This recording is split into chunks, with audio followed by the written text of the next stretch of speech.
Welcome to lecture 18. In this lecture I'm going to talk about the wave equation.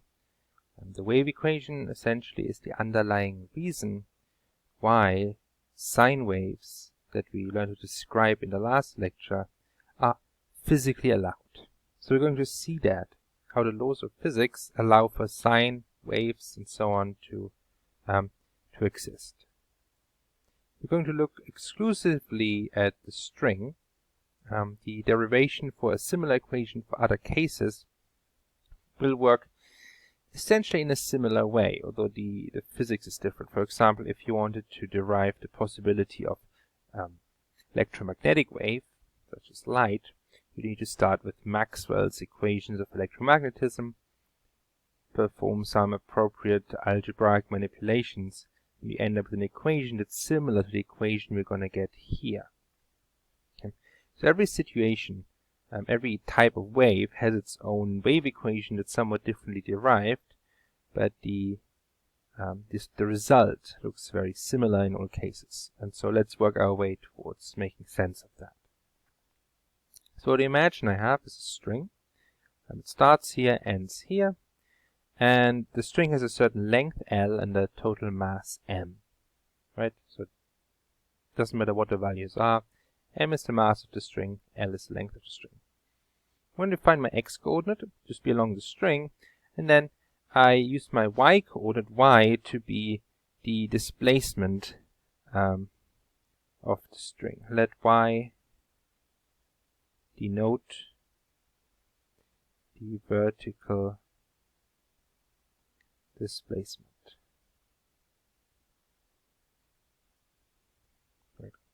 So y is going to be a function of x. Where along the string are you? End of time. In the last lecture, we used big D to mean that, but symbols don't really matter. So to figure out what laws of physics apply here, how do they get to my result? Let's just zoom in on a small piece of string. So maybe this piece right here. Let's make this piece bigger. Make it big, right? It's like this.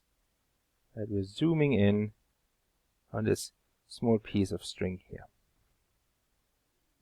We're going to make certain assumptions. The assumptions are that there's no giant sort of spike, right? That it's all fairly small displacements, and that the string isn't super steep, so it sort of doesn't suddenly go steeply up and come back down. But it's fairly smooth and with a fairly shallow string throughout. So if you look at this piece here and sort of make it bigger, I might find that it looks something like this. Right? So it's not straight. The string might slightly change its direction. I'm sort of caught it in the act, right? It's moving in some way, and I'm looking at it right here. Let's suppose the length of string I'm looking at it starts at some value x, and it goes to some other value that's a small distance further on, x plus delta x. Right? So x, I pick whatever the x variable is here, and there's a small change, delta x. This might be x is 5, this is 5.1, right? And delta x would be 0.1. So we're going to apply Newton's second law to this piece of string, the small chunk of string. So for that we need to know two things. One, what's the mass of it? And secondly, what forces are acting on it. Mass is the easier part. The mass of this short segment is equal to what? Well, it's going to be equal to the length of segment multiplied by the mass per length.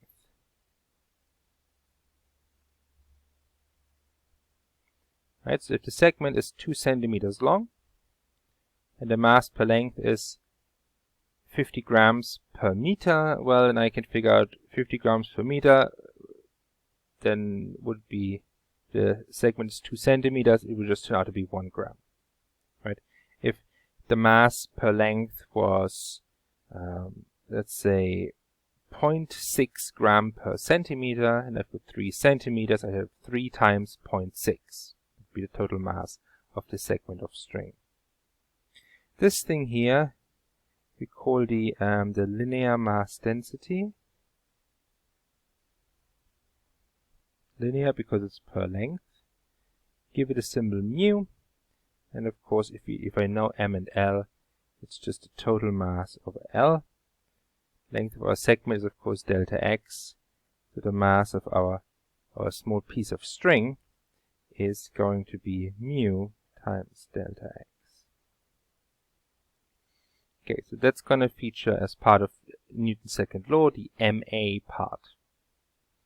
So remember, we're trying to figure out what does Newton's second law do to this piece of string. So we figure out the mass. Now we want to figure out what forces are acting. One further assumption that we have to make here is that the tension in the string, the horizontal tension, is going to be the same. That's right. So there's tension acting on this piece. The string on the right, like the string over here to the right of this, is pulling it to the right. The string over here is pulling this piece to the left. Right? You can imagine if it's a stretched string or like a rubber band, then this part here wants to pull this segment this way. This part here wants to pull this segment this way. Of course, the tension acts in the direction of the string. So the tension here is going to act this way. The tension here is going to act this way. Alright, so the direction might not be the same. Now each of those are going to have a horizontal and a vertical component. And if I'm assuming that the string is not moving left or right, it's not sort of rearranging it's not like a lot denser here than here and it's getting pulled one way or the other. That would imply that this tension here, let's call it Tx, let's call this 0.2 and let's call this 0.1, with Tx at 1 and Tx at, oops, this is 1, right, 1 and this is 2. The Tx, the x component of the tension here, is the same as the x component of the tension here. If that was not the case, then say this piece of string would get pulled to the left or to the right, and the string would essentially rearrange itself. We're going to make the assumption that that's not the case. And let's assume it can move up or down. We're just interested in vertical displacement. So what's the net force? I'm going to ignore the mass and the weight. I'm going to use the mass in Newton's second law, but I'm going to ignore the gravitational force due to the mass. And because I'm going to assume this is very small, right? This is a very short segment, it doesn't have much mass. The weight of this is small compared to the tension in the string. This is stretching the string enough to make that true. So those are my two forces. Now I want the vertical forces acting on it. So I need the y components. Let me color code those a bit. And I only care about this and this. Those are the forces that affect the piece of string in the vertical direction. So the net force is equal to this minus this. So T in the y direction at 2 minus T in the y direction at 1. Because this one's pulling it down, this one's pulling it up. So how can I express this in terms of those? Well, the slope of the string here, right, is the same as the direction of the force. Now the direction, the slope of this, right, as drawn on paper, would be the rise over the run. Let me write this down. The slope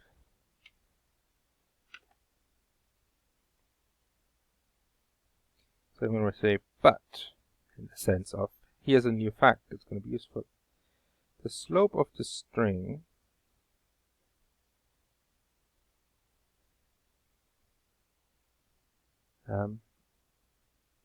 at 2 is the direction of the tension, because tension acts along the string.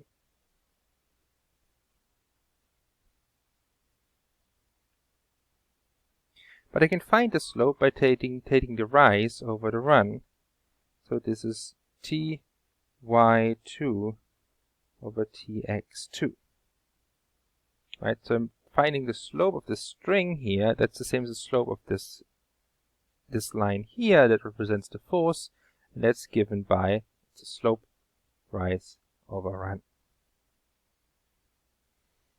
So what that implies is that I can write these two forces in terms of the slope of the string. Of course, the same thing is true for 1. So I'm getting that ty at point 2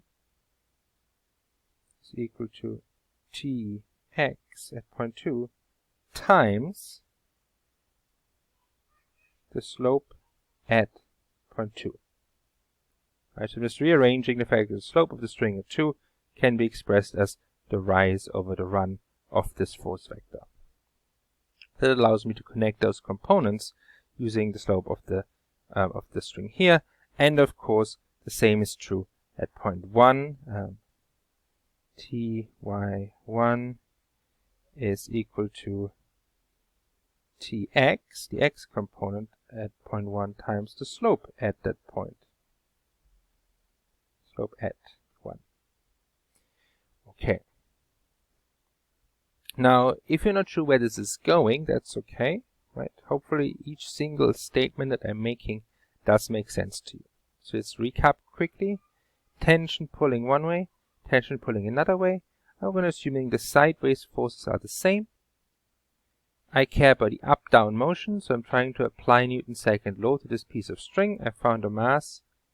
Now I've got the vertical forces here too, in terms of the slope and the x components. The x components are the same, and I'm going to use that fact next. Okay, let's go to a new page. So what am I going to get? Let's write down Newton's second law. Newton's second law. What am I going to get? I'm going to get, and I should say in the y direction, because that is the direction in which displacement of the string occurs.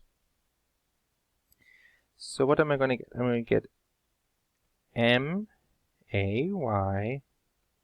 is f net in the y direction. Right? Newton's second law.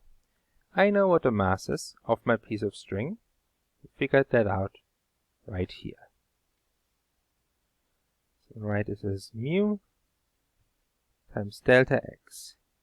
What is ay? Well, that I can just rewrite that as the second time derivative of the position of the string. Right? Y is the vertical position of the string. That's how we defined it right at the beginning. So we're going to set this equal to the net force. Now what forces are acting? So we're going to ignore the weight. Tension one way, tension the other way. Actually, we wrote this down here already. T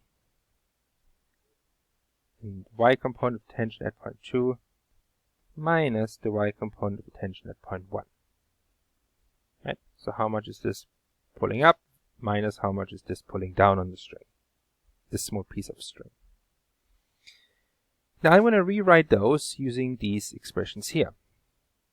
And this one is equal to this one, like the x components are the same. So I can write this as, I'm going to leave this unchanged, the left hand side. That's equal to the tension,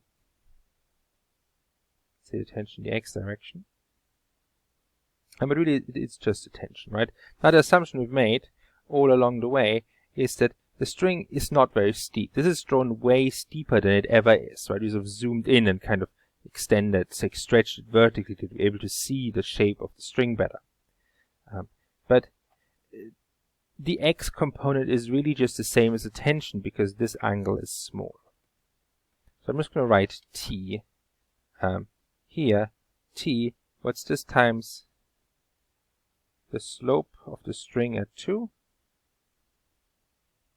minus t times the slope at point 1.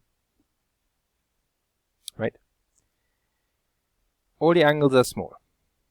This angle is very small, this angle is even smaller, which means the horizontal component here is pretty much identical to just the magnitude of the tension itself. Again, it's essentially a small angle approximation that we're using here. So let's just simplify this a tiny bit more. And what I'm going to do is I'm going to take those two quantities over here, and I'm going to factor out the t. And so I'm going to get d2y dt squared is equal to t over mu. And then, yes, I'm taking this over 2. I just haven't written it out yet. The slope at 2 minus the slope at 1 divided by the distance between point 1 and point 2, right? So I'm taking the slope here minus the slope here divided by that distance. In other words, the length of our little segment. Okay, we're almost there. What is this? Imagine this didn't say slope at 2 and slope at 1, but maybe slope at x plus delta x, because that is the position of point 2, minus slope at x. Let's do that. Let's write it out. d2y dt squared is t over mu times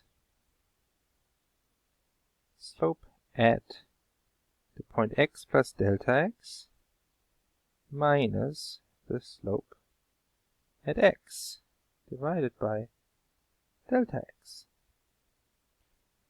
Now imagine we are taking delta x to be very, very small, becoming smaller and smaller and smaller and smaller and smaller. Right? So now let delta x become very small. We write it like this. It approaches 0. We don't set it to 0. We don't just sort of plug in 0. Oh no, we divide by 0. Disaster, right? No. We are imagining this becomes smaller and smaller and smaller and smaller. Now that means this quantity is going to get closer and closer and closer to this one because you're comparing the slope at 2 points that get closer and closer together. So those quantities are going to be more and more similar. We're trying to figure out what happens to this fraction where both the numerator and the denominator are getting smaller and smaller and smaller. Of course, doing that kind of thing is what calculus is about, what a derivative does, right? So by taking this, we are what are we getting? The slope at x plus delta x minus the slope at x divided by delta x. That just turns into, let's write it, let me squeeze it in. I'm going to call it d slope dx. Right? Let me see. If you want to compare this to something that looks so familiar, imagine I have f of x plus delta x. I subtract f of x. I divide by delta x. When I let delta x become very small, in other words, I'm taking the limit, well, you know this expression, right? Taking this limit is exactly what a derivative is defined to be. This is just for comparison, CF. So this whole expression here is just becoming this, because the slope is a function of position, right? I can say, what's the slope here, what's the slope here, what is here, slope here, here, the function of position.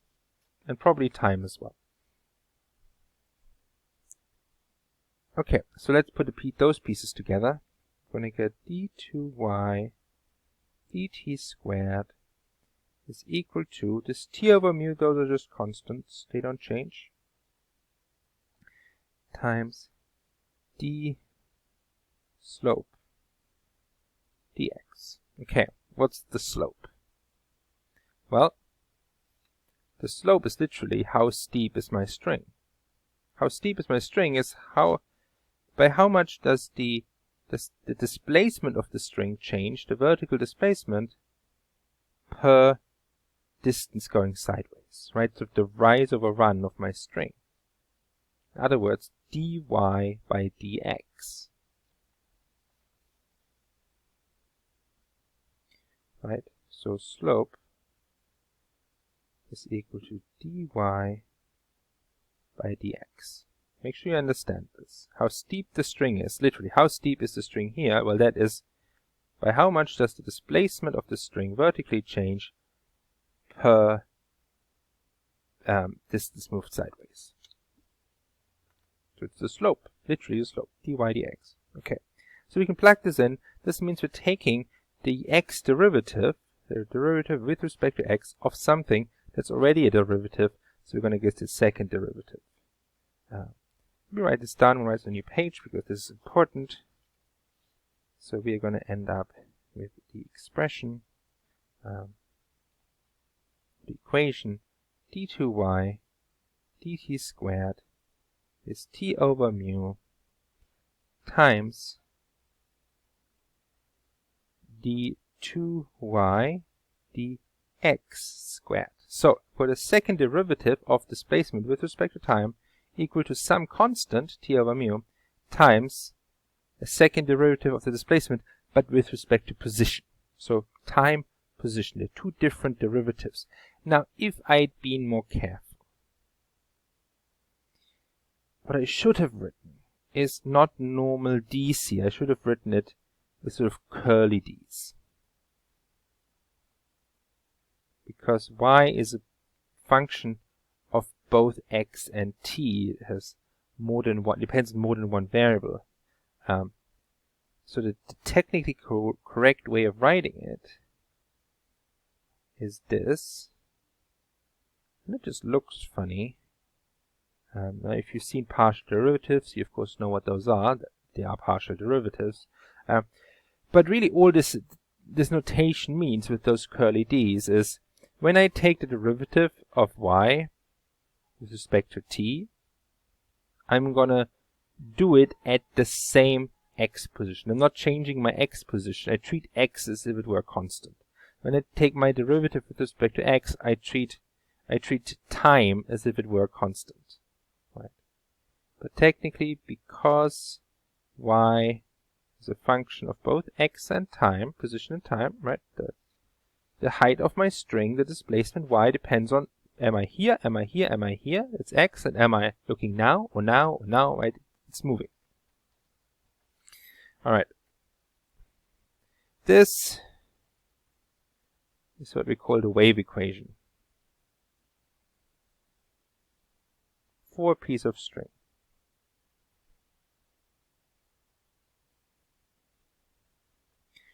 This is technically not quite right because it has the wrong d's, but if I give you this, you know exactly what to do and you'd be doing the right thing. So you kind of ignore the fact that those are those d's and not these curly d's.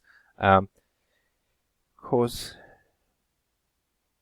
if you take a math course, the difference is subtle, it'll become clear, and this is the correct version, right?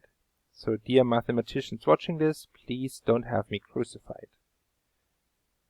But if you're confused by this, the point is don't worry about these being curly d's. Right? Do with them exactly what you would do with a derivative when you just take a normal derivative.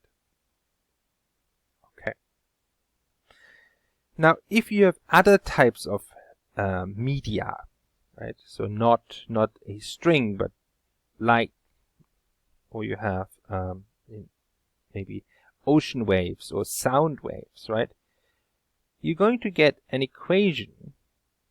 We're doing sort of similar steps like I did just now. You're going to get an equation that has the same features as this one. It has a second derivative of displacement with respect to time, the second derivative of displacement with respect to position, and some constant here.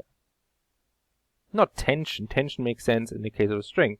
Linear mass density makes sense in the case of a string. It doesn't make sense with sound waves. Those are not quantities that exist in a fluid, like in air. So you've got other constants appearing here if you're looking at another physical situations. But you're going to end up with an equation that essentially looks the same. Just the constants have a different meaning. The displacement might have a different meaning. It's not a vertical displacement of a string. It could be small changes in pressure of the air, for example. But you get the same sort of mathematical expression. So that's all well and good. We've done this fancy derivation, but how does this make those sine and cosine waves possible? Well, this is essentially the equation of motion for waves. So we treat it like an equation of motion. So we ask, or we check, is this equation true if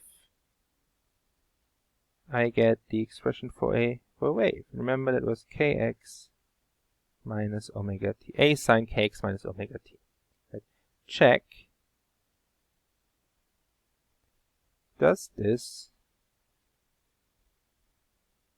satisfy the wave equation?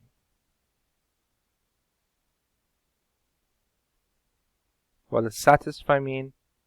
In the case of, in the context of an equation, it means make it true, not just at one time, in one spot, but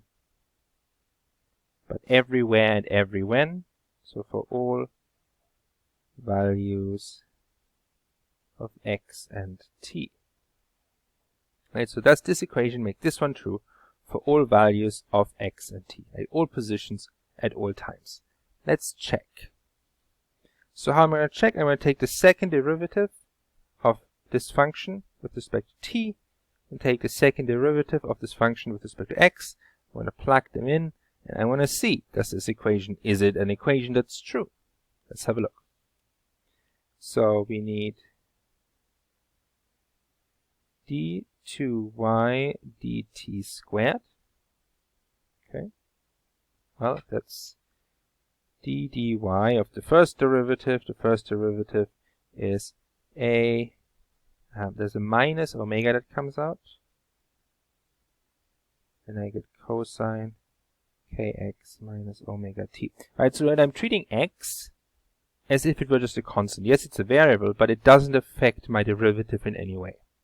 That, strictly speaking, is the meaning of doing those curly ones. The full one, the normal d, would imply what if x itself is a function of time. But anyway, that's beyond what we're doing in this course. d2y dt squared is, oh, what am I doing? Nonsense, of course, right? The time derivative of this. You noticed that.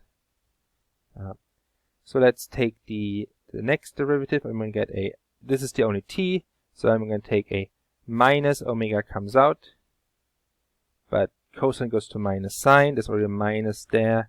So I'm going to get minus a omega squared sine kx minus omega t. So make sure you can follow that, especially you can keep track of all the minus signs, and in the end we do end up with a minus sign right here. Similarly, we need the second derivative of the displacement with respect to how far along the string are we, right? And that's what comes in over here. Let's do that. And I get, yes, I'm being very careless here, sort of on purpose, because the point is, don't be scared by those if you haven't met them before. A k cosine kx minus omega t. That is taking the x derivative of this. Sine goes to cosine. X multiplied by k, so k comes out. But then I'm going to take a second derivative. So this comes to minus a k squared sine kx minus omega t. Right? The minus sign comes from the fact that cosine differentiates to minus sign. Okay, so I've got a second time derivative, I've got a second position derivative, right, of the displacement. Let us then put the pieces together. Some space over here.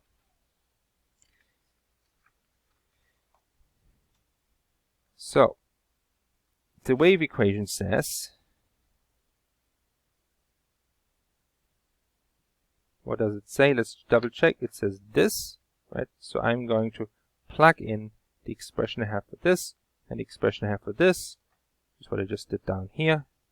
And the left-hand side, I have the time derivative minus a omega squared sine kx minus omega t. And the question is that equal to t over mu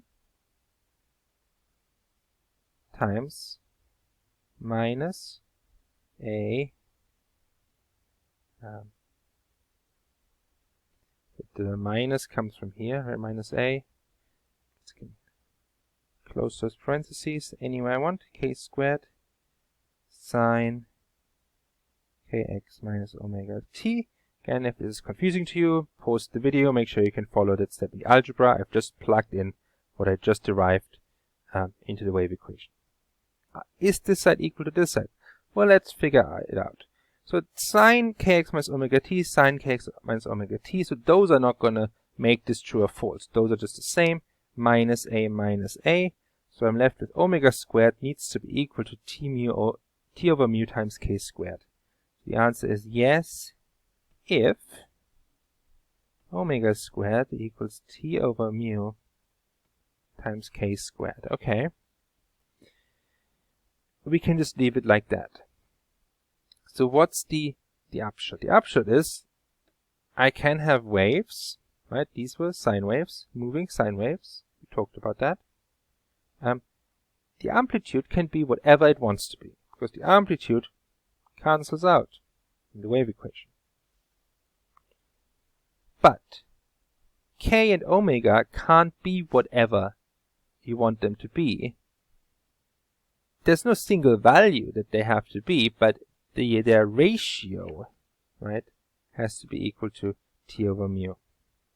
So i.e., yes, if omega squared over k squared is equal to t over mu, right, just rearranging this. So these are given, right? This is a fixed value. Depends on your string, what's the tension in it, how hard, how tight do you pull it, and how heavy is it. Is it a light, thin string, or is it a thicker, massive one? Well, that's going to change mu. But those are fixed values. So you can pick any omega you want, you just have to find the corresponding k, right? So they kind of come in pairs. Now, what is omega squared over k squared? But recall, omega over k is the speed of the wave. Right? It's another way to write lambda times f. You relate omega to f and k to lambda, and omega over k, that is another expression for the speed of the wave. So i.e., it s, right? The speed has to be equal to t over mu. So the speed of the waves that can travel along the string, are fixed to be t over mu. You can have waves of different wavelengths, in other words, different values of k. That was the wave number. Tells you how dense those waves are next to each other. But you can pick that freely, but then you have to have the corresponding frequency of waves. Right? The speed is fixed. So, what's the conclusion? So yes, sinusoidal waves are allowed to exist according to the laws of physics.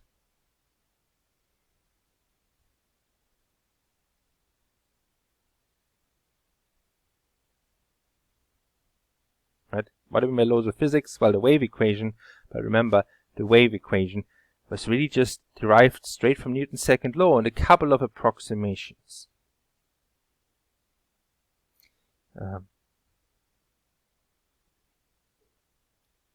Specifically, Newton's second law. Alright. So that is why sine waves are important. That's why they exist. They satisfy the wave equation for all sorts of frequency and all sorts of wavelengths, except their speed is fixed, in the case of a string, to t over mu. Oh, sorry, the square root thereof. Again, you noticed that, I hope, because omega squared over k squared is t over mu. If you've got a different type of wave, where this is not t over mu, but some other combinations of constants, well, if you do the math, it looks pretty much the same. You get that the speed squared is equal to this, right? So if those are some other constants, because you're talking about pressure and air, well, then the speed of the sound wave would be equal to the square root of whatever the constant is that appears here. Okay, now here's what you might ask. You might say, okay, great, so I can see that. I can see how sine waves are possible, but are there other types of waves that are possible? Other functions? Is the sine function really the only one? The answer, it's not the only one. There are other solutions to the wave equation, but it turns out they're not really that physically meaningful. Let me give you an example. Let me give you a very simple example. So, here's another solution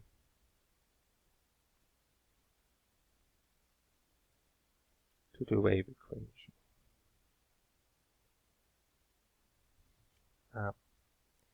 Y of x and t is equal to some constant, let's call it c x squared, plus some other constant, let's call it h t squared.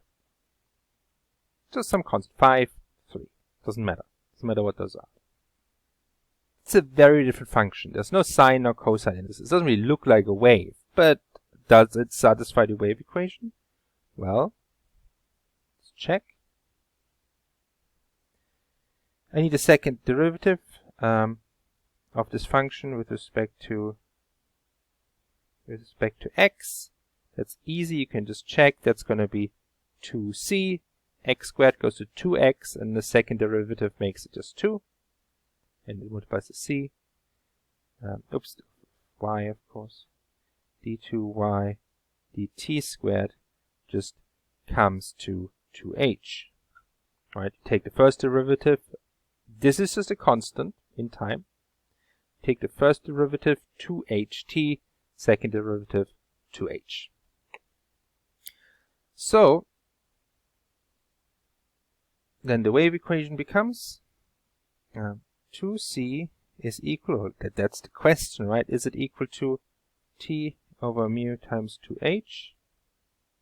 Answer is yes. If, I guess we can write this, c over h is equal to t over mu. And the 2 cancels out. So, as long as c over h has the right value, namely t over mu, so this has the right fraction, this is going to be a solution to the wave equation. But is it a physical solution? No. Why not? Well, let's just look what happens. This is the displacement, up and down. Let's just wait 5 seconds. H times 5 squared. Let's wait 100 seconds. H times 100 squared. Let's wait 1,000 seconds. H times 1,000 squared. This thing just keeps growing and growing and growing and growing in time. The displacement becomes huge as long as I wait enough. Wait long enough. But not a physical solution. for example, this term here just keeps growing.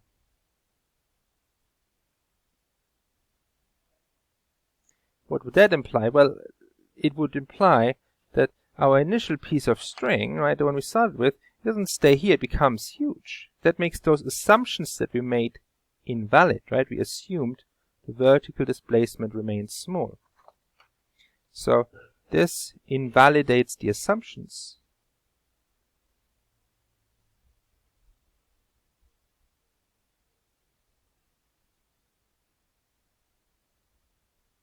Of displacements being small. That was crucial for our approximations, especially with the tension.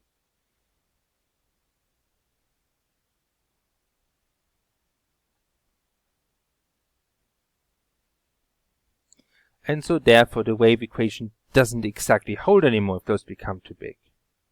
Right? So it's not a solution, because the solution, mathematically is a solution, but physically it breaks the very assumptions that we made initially to derive the equation. So it's not physically meaningful.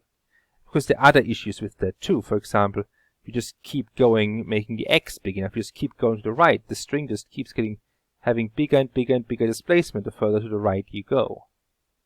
That is crazy. Right? That is, I mean, what would it even look like?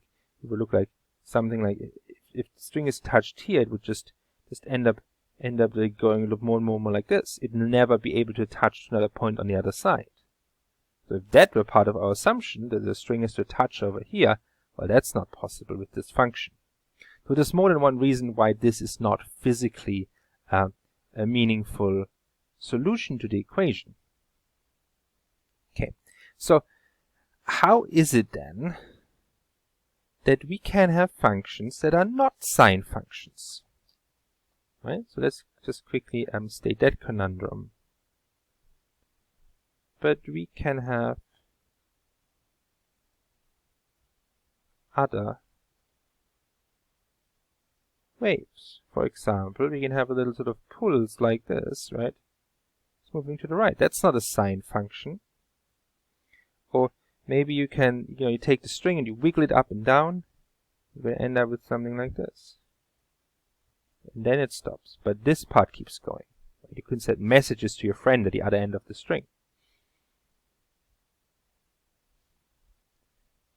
So how can those be?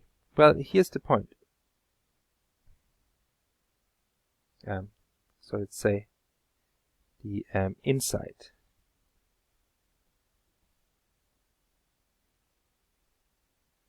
You can build any function, including e.g. a short pulse,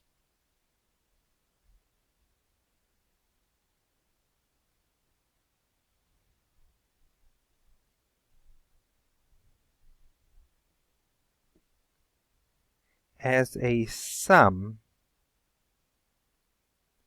of sine and cosine functions. That may come as a surprise, right? So what am I saying? I'm claiming that this function here is really a bunch of different sine and cosine functions added together. Or maybe how about this function here? Maybe you have one like this, as a square function. Probably not very realistic to create on a string. You can try, and maybe you can get some approximation thereof. Well, my claim is this function can be well approximated by just a bunch of sine functions. In fact, it can be exactly represented by a sum of sine function, as long as I allow that sum of sine function to have an infinite number of sine functions. So the topic here is called Fourier analysis. Of course, the math of this goes somewhat beyond what we're doing in this course. So I'm not going to go through it, but I'm going to show you some examples so you just understand the concept, right? And then you can worry about the math in a more advanced course. I'm going to show some examples to you in the little bonus video that you can watch right after this. But I hope the derivation of the wave equation and how it essentially acts as the equation of motion for the piece of string. I hope that made sense to you. And how then that sine or cosine function that we know describes a moving sine wave, how that is indeed a solution to the wave equation. Right? Those were the key concepts here. Why is this important? Well, because those sine and cosine functions allow us to build up any other functions. I'm going to show that to you right now in the bonus video.